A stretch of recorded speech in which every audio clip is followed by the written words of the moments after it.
おはようございます。ビエンです。私は毎月2、3回旅をしております。そして今回の動画は宮崎旅行におすすめの観光スポット&グルメ紹介でございます。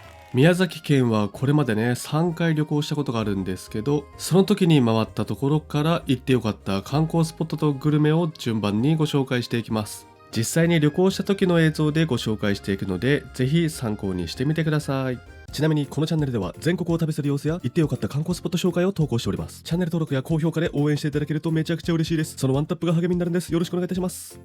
ということで早速ご紹介していきます。宮崎旅行におすすめのスポットその1、青島神社でございます。青島神社は宮崎市青島のほぼ中央に鎮座している神社です。島全体が境内となっております。ご祭神は彦頬出見の命でございます。縁結びのご利益があるとして恋人たちや女性参拝者が多く訪れているそうです。他には交通安全などのご利益もあるそうです。青島神社への道のりはこんな感じでございます。参道商店街を抜けた先に弥生橋があり、橋を渡ると青島です。またこの周辺には鬼の洗濯板と呼ばれる奇跡群があります。とても独特な景色で、ただ歩いているだけでも楽しかったです。また青島神社にはたくさんのおみくじがあり、釣り上げるタイプのおみくじや餃子みくじなどもありました。個人的には奥に進むとある願掛け馬のトンネルが美しく、とても印象的でした。アクセスは宮崎空港から最寄りの駐車場まで車で20分くらい、青島駅からだと歩いて15分くらいでございます。宮崎旅行におすすめのスポットその2、日向岬展望台でございます。日向岬は日向市の東端に突き出た岬で、国の天然記念物に指定されている柱状節理などもあります。とにかく景色が壮大で旅に来たぜって感じを味わえます。駐車場からは15分ほど遊歩道を歩いていきます。途中にはビュースポットの馬ヶ瀬を一望できるスケルッチャという展望所もあります。美しい柱状節理と大迫力の断崖絶壁のコラボレーションを堪能できます。個人的にはスケルッチャよりも日向岬展望台のこの世界の果てのような景色が好きです。アクセスは宮崎空港からだと90キロあり、車で1時間半くらいかかります。日向市駅からだと車で20分くらいでございます。向かう途中の道のりはほとんど運転しやすくて景色も良かったです。宮崎旅行におすすめのスポットその3、宇土神社でございます。宇土神社は日向市にある神秘的な景色が見れる神社です。青梅神社から少しそれた道を奥まで進んでいくと秘境感あふれる道に出ます。少し細めの道を進み、階段を下った先に洞窟があります。この洞窟の奥に祠があり、そこから振り返るとまるで登り竜のような神秘的な景色を見ることができます。アクセスは日向市駅から車で10分くらいです。日向岬と近いので一緒に回るのがおすすめです。宮崎旅行におすすめのスポットその4、味の小倉でございます。創業60年以上の歴史を持つ老舗のレストランです。私は延岡市にある井出北店を利用しました。宮崎名物のチキン南蛮とエビ南蛮のセットをいただきました。エビ南蛮がね、なんかすごい新鮮で独特な風味のソースが癖になりました。アクセスは延岡駅から車で10分くらいでございます。営業時間はお昼の11時から2時半がラストオーダー、夜は5時から8時がラストオーダーだそうです。定休日は店舗によって違くて、井出北店は火曜日が定休日だそうです。宮崎旅行におすすめのスポットその後、辛麺屋鬼太郎でございます。こちらも延岡市にあるお店です。テーブル席とカウンター席があり、一人でも入りやすそうな雰囲気でした。ここでは宮崎名物の辛麺と地鶏炭火焼きをいただきました。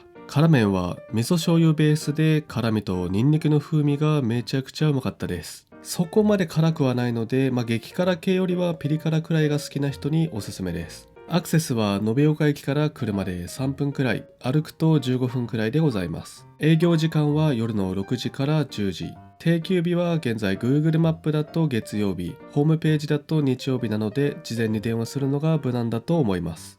宮崎旅行におすすめのスポットその6、天安河原でございます。宮崎県高千穂町にあります。まるで異世界のような雰囲気があり、神秘的な景色が広がっております。天岩戸神社西本宮から岩戸川に沿って10分ほど歩きます。道は整備されており、途中にはこんな橋があったりして眺めが良かったです。ここは天照大神が天の岩戸に隠れてしまった際、八百万の神たちが集まり話し合ったと伝えられている場所です。また石積みをして願い事をすると叶うとも言われており、パワースポットとしても人気だそうです。こんな感じで辺り一面にはたくさんの石が積まれていました。アクセスは延岡市街から車で1時間くらい、熊本空港から車で1時間半くらいでございます。ちなみに天の岩戸と天の安河原は別の場所にあるのでご注意ください。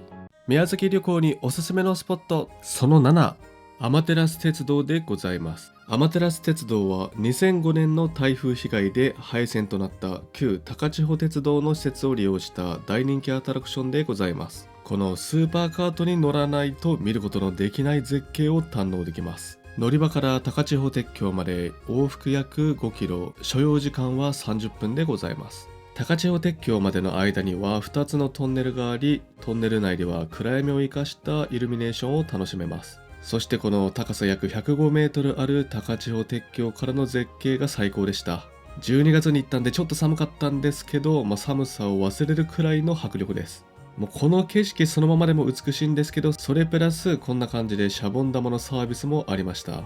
記念撮影が楽しすぎる最高のスポットです。アクセスは熊本空港から車で1時間半、延岡市街からは車で1時間くらいです。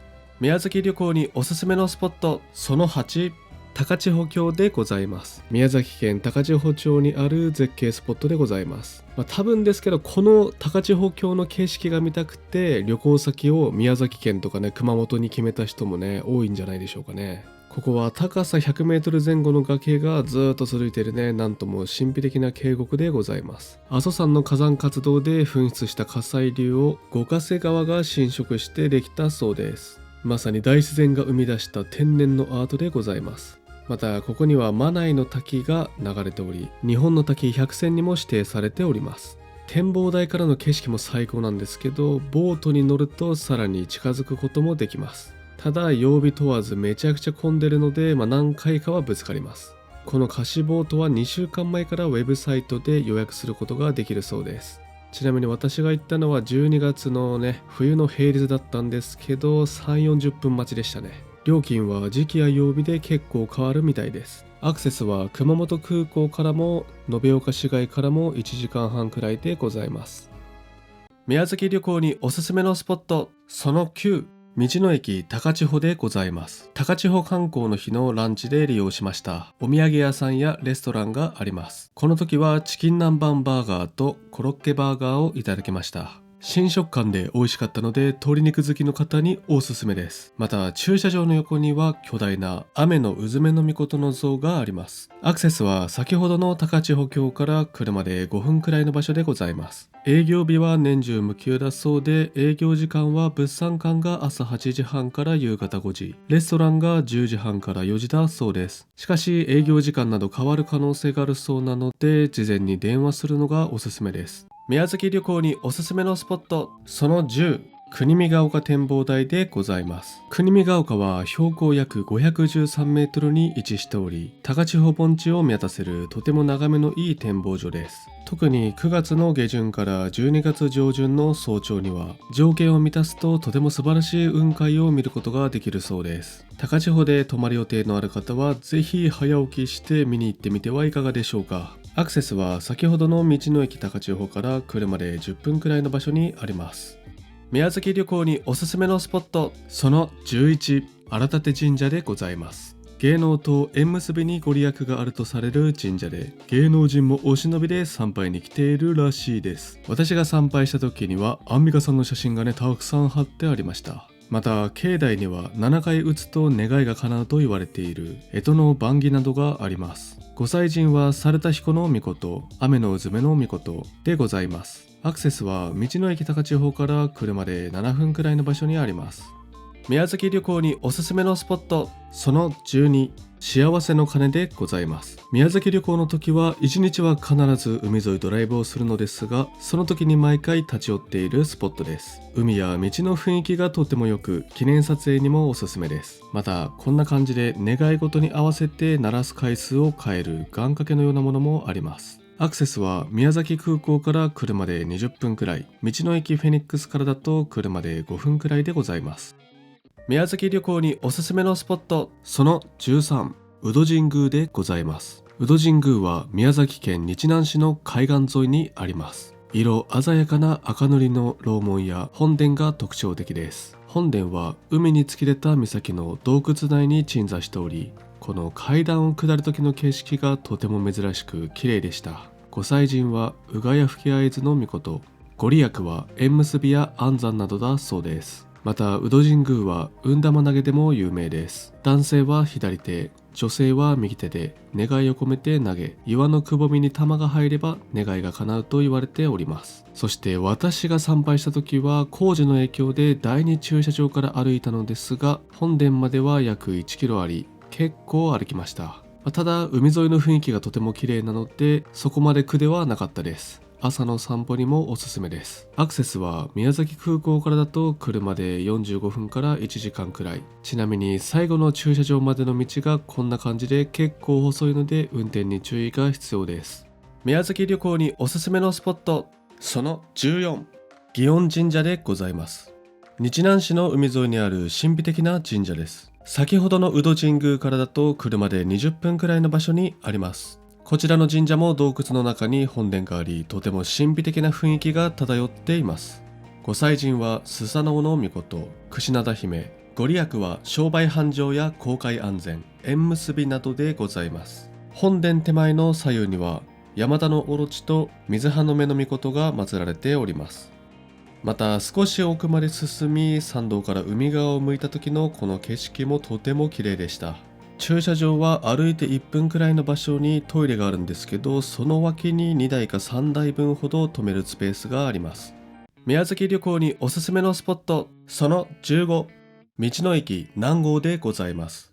日南市日南海岸国定公園のほぼ中央に位置している道の駅でございます。宮崎県の最南端エリアに向かう際の休憩にもおすすめです。ここから見る海の景色がとても良く、このような長い展望台もあります。のんびり景色を堪能したい方にもおすすめです。また遠くの方はこんな風に島々が点在しており、とても神秘的な光景になっております。そしてここにはスズメの戸締まり風の扉があり、記念撮影にもおすすめです。売店の営業時間は朝8時半から夕方5時、レストランは11時から2時半ラストオーダーだそうです。アクセスは南郷駅から車で10分くらい、宮崎空港から向かうと車で1時間ちょっとでございます。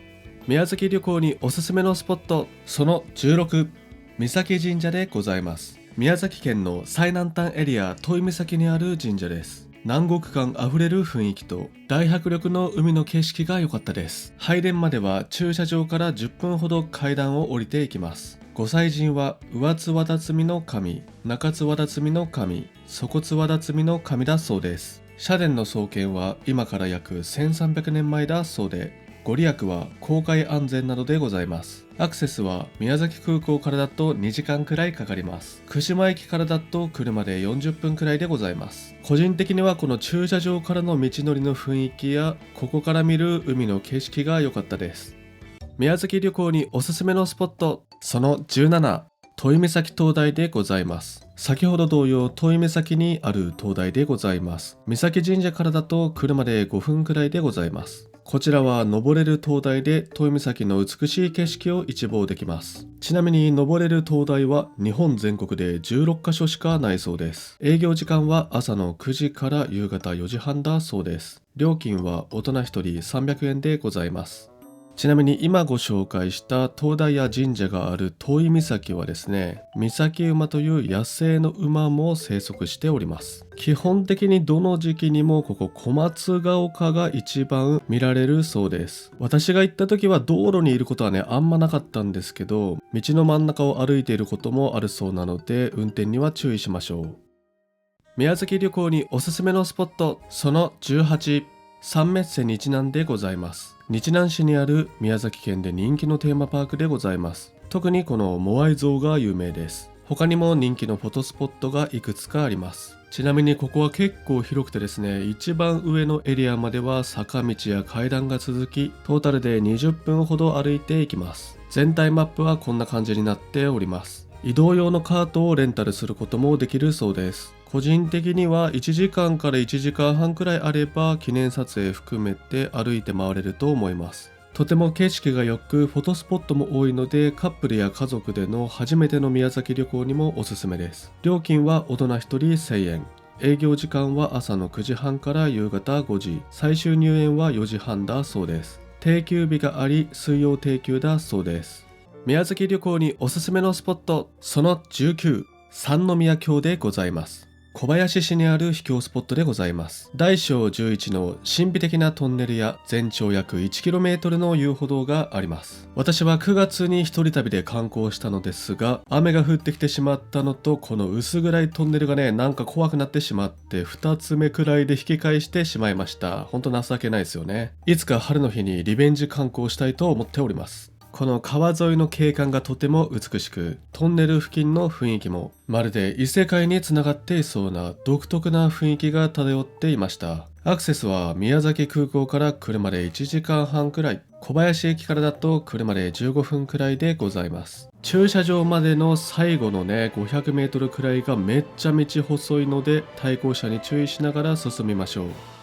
宮崎旅行におすすめのスポット、その20、月の木川橋でございます。昭和3年に架けられた石造りの三連アーチ橋で海老名市にあります。全長は 58.2 メートル、高さは 17.2 メートルだそうです。もともとは車が通っていたそうですが、現在は通行止めだそうです。一人旅で大雨の中観光したので、記念撮影しただけで終わってしまいました。とても雰囲気のいい場所でした。